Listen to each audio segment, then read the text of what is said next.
కాపరి కావచ్చు, ఒక ఆవులు మేపుకునేవాడు కావచ్చు, కూలి పనివాడు చేసుకునేవాడు కావచ్చు, ప్రతి ఒక్కరూ కూడా చాలా చక్కటి ఆలోచన విధానాన్ని అవగాహనని కలిగి ఉన్నారు. వాళ్ళకి ఎవ్వరికి కూడా మీరు చెప్పేటువంటి భేదాభిప్రాయాలు లేవు. కింది సమాజంలో ఈ రోజున సమాజంలో మార్పు వస్తున్నది. క్రమేపీ మారి కలుసుకుంటారు, కలిసి జీవిస్తారు. హిందుత్వానికి వచ్చిన హిందుత్వం మొత్తం కూలిపోతుంది. అయితే క్రైస్తవం ఈరోజు అన్ని దేశాలు అన్ని రకాల వేషాలు వేస్తే అది ఎందుకు కూలిపోలేదు? క్రైస్తవం చేసినటువంటి అకృత్యాలకి ఈ పాటికి ఎక్కడ కనపడకుండా పోయి ఉండాలనే. పాశ్చాత్య దేశాల్లో కావచ్చు, లేకపోతే ఆఫ్రికా దేశాల్లో కావచ్చు, వాళ్ళు చేసినటువంటి అకృత్యాలు చిన్నవి కాదు కదా. ఆడవాళ్ళని గుట్టలుగా తగలబెట్టారు కదా. ఆడవాళ్ళకి ఆత్మీయ లేదని చెప్పారు కదా. హిందుత్వాన్ని వదిలిపెట్టండి. హిందుత్వం మతం కాదు, హిందుత్వంలో సంస్కారం లేదు, హిందుత్వంలో శాస్త్రం లేదు, హిందుత్వంలో ఏమీ లేదు. ఇది ఒక అపనమ్మకాల మూఢనమ్మకాల పుట్ట కాబట్టి దీని గురించి చర్చ వద్దు. ఈ ప్రపంచాన్ని మొత్తాన్ని మేమే ఉద్ధరిస్తామని జెండా పట్టుకుని బయలుదేరిన క్రైస్తవులు 2000 సంవత్సరాల పాటు గోవాలో గర్భంతో ఉన్నటువంటి స్త్రీలను కడుపులు కోసి వాళ్ళ పిండాలని జేవియర్ అనేటువంటి వాడు నడిబజారులో నరకలేదా? భయపెట్టి హిందువుల్ని క్రైస్తవ మతంలోకి మార్చలేదా? కేరళలో మతం మార్పిళ్ళు ఏ రకంగా జరిగాయి? కాబట్టి నార్త్ ఇండియాలో వాళ్ళకి అసలు బ్రిటిష్ గవర్నమెంట్ ఉన్నప్పుడు వేరే ఏ హిందూ ఆర్గనైజేషన్స్ అక్కడికి వెళ్లకుండా చట్టం చేసి కేవలం హిందూ మిషనరీ క్రిస్టియన్ మిషనరీస్ మాత్రమే అక్కడికి వెళ్ళేటట్టు చేసి మొత్తం బలవంతంగా వాళ్ళందరినీ కూడా మీకు అసలు మతం లేదు, దేవుడు లేడు, సంస్కృతి లేదని చెప్పి నూరిపోసి వాళ్ళందరినీ క్రైస్తవ మతంలోకి మార్చలేదా? కాబట్టి ఒక పథకం ప్రకారము అంతర్జాతీయంగా కేవలము క్రైస్తవం తప్ప ఇంకా ఏది ఉండకూడదని పనిచేసేటువంటి మతం ఒకవైపు, మరోవైపు ఇస్లాం తప్ప ఇంకేది ఉండకూడదని చెప్పి ప్రయత్నం చేసేవాళ్ళు ఒకవైపు. అయ్యా మీరు ఏ దేవుడినైనా పూజించుకోండి, మాకు అభ్యంతరం లేదు, మా దేవాలయంలో యేసుక్రీస్తుని పెట్టుకున్నాం, మా దేవాలయంలో బైబిల్ పెట్టుకున్నాం, మనం అందరం అన్నదమ్ములుగా కలిసి ఉండాలని చెప్పేటువంటి హిందుత్వం ఒకవైపు. హిందుత్వం జీవిస్తుందా, క్రైస్తవం జీవిస్తుందా, ఇస్లాం జీవిస్తుందా మీరు తెలుసుకోవాలి. ఈ రోజు తూర్పుగోదావరి జిల్లాలో, పశ్చిమ గోదావరి జిల్లాలో, ఇదే కృష్ణా జిల్లాలో అన్నదమ్ముల్లో తమ్ముడు గాని అన్న గాని ఒకరు కనుక మతం మారితే గృహప్రవేశానికి వస్తే పక్కన కూర్చో ఉంటాడు, ఇంట్లోకి రాడు. పెళ్లికి పిలిస్తే భోజనం సహపంక్తిలో చేయడు, పక్కన ఉంటాడు. ఎందుకు ఈ రకమైన భేదం చేస్తున్నారు? తూర్పుగోదావరి పశ్చిమ గోదావరి జిల్లాలో 400-500 సంవత్సరాల నుంచి ఏ గ్రామంలో రాముల వారి ఉత్సవం జరుగుతున్నదో 10 కుటుంబాలు ఈ రోజున ఒక శెట్టిబలిజి కులానికో, కాపు కులానికో, రాజుల కులానికో సంబంధించిన వాళ్ళు కులం ఏదైనా కావచ్చు, ఆ వీధిలో కనుక మతం మారితే మా వీధిలో రాముల వారి ఉత్సవం రావడానికి లేదని చెప్తున్నారు. ఇది సమాజాన్ని కలపడమా, విచ్ఛిన్నం చేయడమా? సమాజంలో సంఘ విద్రోహ శక్తుల కార్యక్రమాల సమాజాన్ని కలిపేటువంటిదా?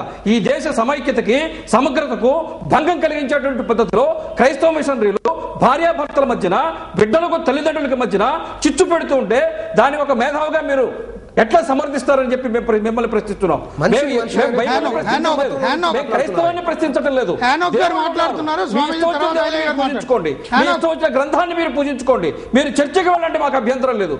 కానీ సమాజంలో ఈ మతంలోకి వచ్చిన వాళ్ళు, మిగతా వాళ్ళు అవిశ్వాసులు, వాళ్ళ దగ్గర భోజనం చేయకూడదు, వాళ్ళ దగ్గర మంచినీళ్ళు తాగకూడదు. మీ అన్నదమ్ములైనా సరే ఈ రోజు రాజమండ్రి సెంట్రల్ జైల్లో 8 మంది భర్తలు భార్యలు పెట్టిన కేసుల కారణంగా, మతం మార్చుకున్న భార్య కారణంగా, మతం మార్చుకొని హిందువులైనటువంటి భర్తలు ఈరోజు రాజమండ్రి సెంట్రల్ జైల్లో ఉన్నారు. మీరు కుటుంబాన్ని నాశనం చేస్తారు, తల్లి బిడ్డలకి కాకుండా చేస్తారు, కులంలో కాకుండా చేస్తారు, గ్రామానికి కాకుండా చేస్తారు, సమాజం మొత్తం విచ్ఛిన్నం చేసి తిరిగి మరలా మాకంటే మించిన శాంతిదూతలు లేరని చెప్పి ఫోజులు కొట్టేటువంటి ఇటువంటి స్థితిని హిందూ సమాజం హర్షించదు, సమర్థించదు, స్వాగతించదు, అంగీకరించదు. మేము యేసుక్రీస్తుని ఒక్క మాట అనలేదు, బైబిల్ ఒక్క మాట అనలేదు. ఈ రోజున 125 ఏళ్ల క్రితం వివేకానందుడు అమెరికాలో ఏం చెప్పాడో మేము ఆ మాటకే కట్టుబడి ఉన్నాం. మేము అన్ని మతాలను స్వాగతిస్తాం, అన్ని మతాలని గౌరవిస్తాం, అన్నిటినీ మేము ఆచరిస్తాం, అంగీకరిస్తాం.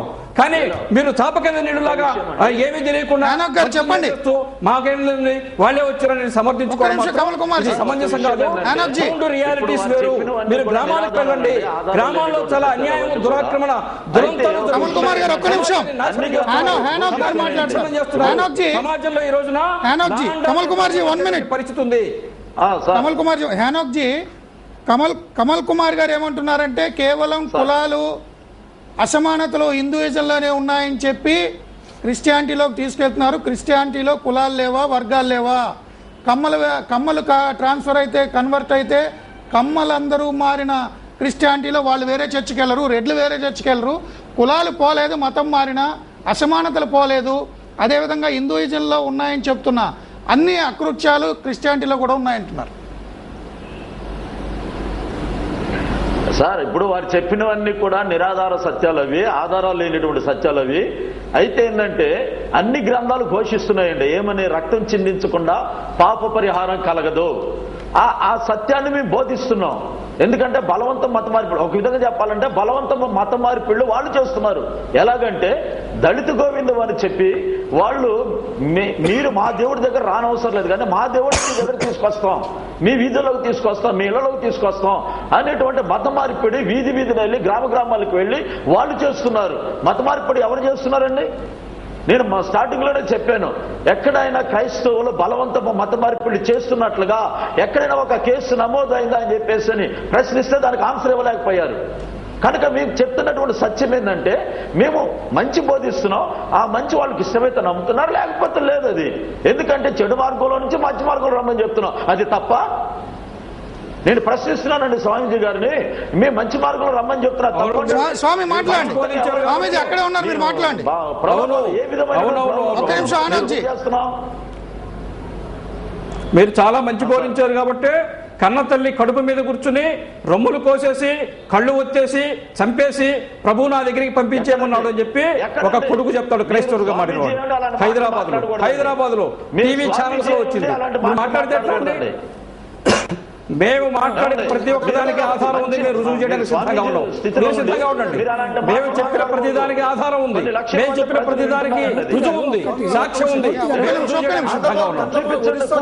జిల్లాలో లక్ష్మణానంద సరస్వతి స్వామి వారిని ఎలా చంపారు, ఎందుకు చంపారు? గ్రాండ్ సైన్స్ ను కూడా చంపారు అంటే అవి కొన్ని ఉన్నాయి. అటు జరిగినాయి, ఇటు జరిగాయి, అటు జరిగాయి.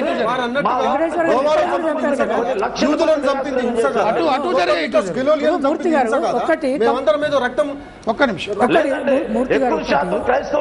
క్రైస్తవులు స్త్రీల గర్భాలను కోసి శిశువులను చంపేసి గోవాలు మార్చారని కమల్ జాతీయ మైనారిటీ కమిషన్ వాళ్ళు వెళ్ళి, కానీ గుజరాత్ లో ఎక్కువ మన కళ్ళ ముందే అక్కడ కూడా ఉన్నాయి, ఇక్కడ కూడా ఉన్నాయి కంటే గుజరాత్ సంగతి అందరికీ తెలుసు.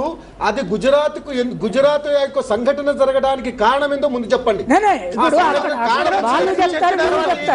వాళ్ళు చెప్తారు. అమాయకులైనటువంటి ఇక్కడ అసమానతలు ఉన్నప్పుడు అక్కడికి వెళ్తే తగలబెట్టి చంపేస్తే దాన్ని మాట్లాడే, అది మాట్లాడే ముందు ఒక్కటి వినండి. గుజరాత్ లో అల్లర్లు జరగడానికి కారణం ఏంటో చెప్పండి. ఆ కారణము ముస్లింలను ఊచకోతపోయడం. ఈ దేశంలో ముస్లింలను రోజువారు అందుకొరకే ఔరంగజేబు, గజనీ మహమ్మదు, గోరీ మహమ్మదు, తర్వాత వీళ్ళందరూ అక్బరు, బాబరు, వీళ్ళందరూ చేసిన అకృత్యాలు మీరు దాన్ని వెనకేసుకోరండి. దళితులు విదేశీ శక్తులను మీరు కాపాడండి. దళితులు అది మీ యొక్క సంస్కారం. ఒక్కటి వినండి, అది మీరు సంస్కారం చేసుకొని మాట్లాడదు. కల్చర్ లేకపోతే ఇట్లా అయితే that's only you are having the culture of we have more respect to Muhammad. We have the traditional culture. I am the Indian culture. I am the Bharat culture. బ్రాహ్మణుల సేవ చేసే బీసీలు అక్కడనే ఉంటారు, నాకు తెలుసు. వాళ్ళ కాళ్ళ దగ్గరనే ఉంటారు, వాళ్ళ పూజ చేస్తారు, వాళ్ళు సమర్పయామి అంటే ఇచ్చి స్వాహా చేస్తుంటే ఇట్లా బతుకుతారు. మీరేమి చదవలేరు, నాకు తెలుసు. ఈ దేశంలో బీసీలు ఒకటి వినండి. అక్కడ ములాయం సింగ్ నుంచి లాలూ ప్రసాద్ నుంచి ఇక్కడ వరకు కంచాలి వరకు వేదం మాకు అవసరం లేదు. మాకు మేము ఖచ్చితంగా బైబిల్, ఖురాన్ ఒకటి వేదం ఈ దేశంలో ఉండడానికి వీలు లేదని మేము చెప్తున్నాం. బైబిల్, ఖురాన్, బుద్ధుడు రాసిన పుస్తకాలు మాకు చాలా అవసరం. అవి మా సమానత్వం ఇస్తాయి.